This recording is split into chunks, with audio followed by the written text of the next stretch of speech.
All right, let's dive in. We're about to go on a pretty epic journey, one that tracks the systems humans have created to try and understand and, well, control their world. We're going to start way back with our earliest ancestors, and we're going to end up right here, right now, with the algorithms that are, in many ways, trying to control us.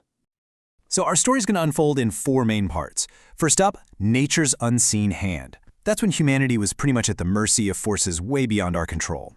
Then we'll look at how we became architects of reality, building our own systems to create order. After that, things get messy with the Great Collision, when all those human-made systems start crashing into each other. And we'll wrap up with the automation of us, which is the wild new frontier of control we're living in today.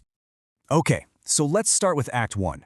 I want you to really picture a world where survival was a constant struggle, where the biggest systems of control weren't laws or governments, but just the raw, overwhelming, and often brutal forces of the natural world. So what was our first big break? It was something surprisingly simple. Bipedalism. Just standing up on 2 feet. I mean, this was an absolute game changer. Think about it. Suddenly, our hands were free to carry things, to make tools, and it gave us the stamina to travel huge distances, to migrate, and eventually populate the entire planet. This was our first real edge against all that natural chaos. Now, this new superpower of travel was a massive success for our species, but it also, without anyone realizing it, set the stage for a total catastrophe.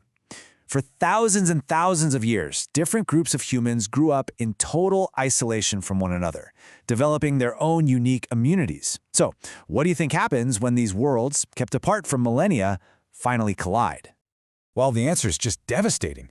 When Europeans showed up in the Americas, they brought more than just weapons and ships. They brought germs. The people living there had absolutely no immunity to diseases like smallpox. The result was what's called a virgin soil epidemic. And get this, the population in central Mexico dropped by an estimated 97%. 97.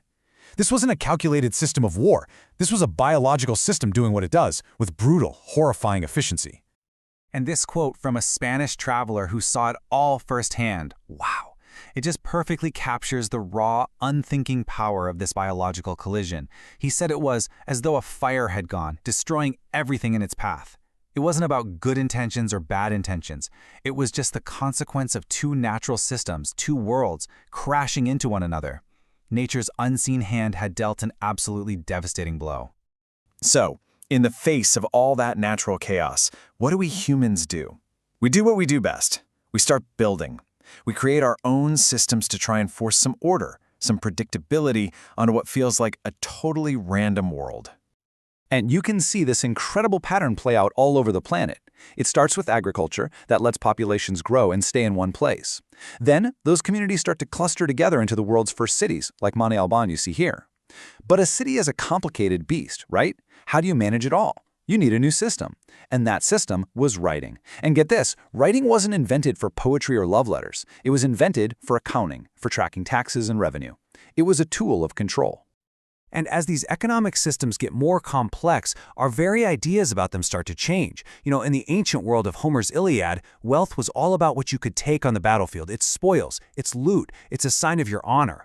But then you get a story like the Odyssey, which is much less about the glory of war and more about the cunning and resilience it takes to get home to restore order to your own house. And that hints at a huge shift in thinking that would take centuries to play out. Eventually, you get a guy like Adam Smith who comes along and says, hold on, a nation's true wealth isn't the gold in its vault, it's what its people can produce. That leap from spoils to production is a monumental change in how we think about organizing society. So we're building these huge external systems, right? For cities, for economies. But at the same time, we also started turning inward. We started designing systems for ourselves, moral frameworks to help us navigate this complicated world. And you see it perfectly right here with the Roman emperor and Stoic philosopher Marcus Aurelius. He's basically trying to create an internal system of self-control, arguing that your own mind is the only thing you truly have power over. We weren't just building systems for taxes anymore, we were building systems for the soul. Okay, so let's take stock. We've got economic systems, political systems, even personal moral systems. Humans have gotten really, really good at building these little worlds of order. But here's the billion-dollar question. What happens when these powerful, human-made systems, these different versions of reality, crash right into each other? Well, as history shows us again and again, the result is conflict on a scale that was pretty much unimaginable before. This timeline here is just a tiny sample. The massive imperial wars in China, the Mongol conquest that literally redrew the map of Eurasia, the Age of Revolution in Europe that pitted new ideas against old monarchies, and of course, the terrifying ideological wars of the 20th century. And these collisions got supercharged by the Industrial Revolution. All of a sudden, one particular system, Britain's industrial capitalism, had this just staggering advantage. I mean, look at these numbers from the 1840s. Britain was making more than half of the entire world's pig iron.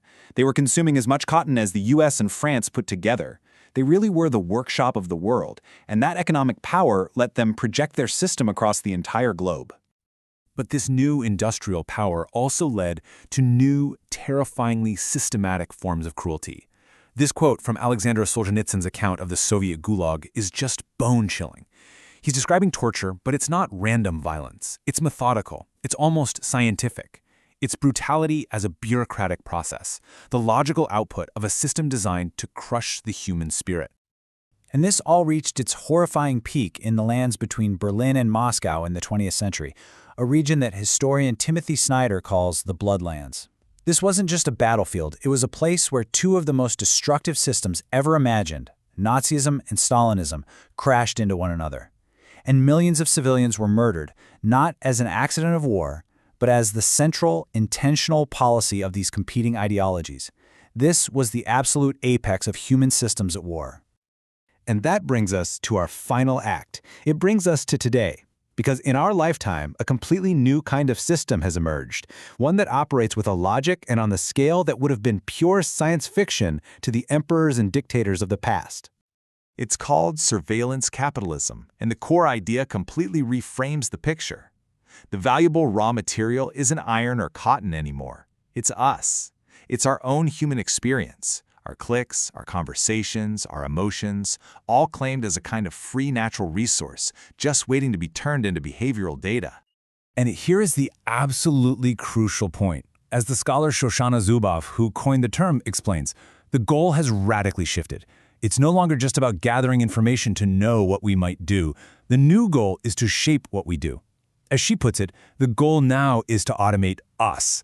The ambition isn't just to predict our behavior anymore. It's to control it. So, how does it actually work? Well, it's basically a three-step logic. First, predict. The system gathers just unimaginable amounts of data to build a model that can predict your future actions with scary accuracy. Second, shape. It then uses that knowledge to intervene, to nudge you, to send you a notification, to herd your behavior toward whatever outcome is profitable. And finally, automate. The ultimate goal is to make human will secondary to these machine processes to create guaranteed outcomes. And to make those predictions better and better, the system needs more and more intimate data. It's not just about what you search for anymore. Now it's about the tone of your voice, your personality traits, your emotional state, the very fabric of your social relationships. The deepest, most private parts of our lives have become the new frontier for resource extraction. Which brings us to our final and maybe most important thought. We've gone on this huge journey from our ancestors just figuring out how to walk upright to a world today where these vast, invisible digital systems are being designed to guide our every step. So in the face of this powerful new system of control, what space is left for our own freedom, for spontaneity? What does it even mean to be human anymore?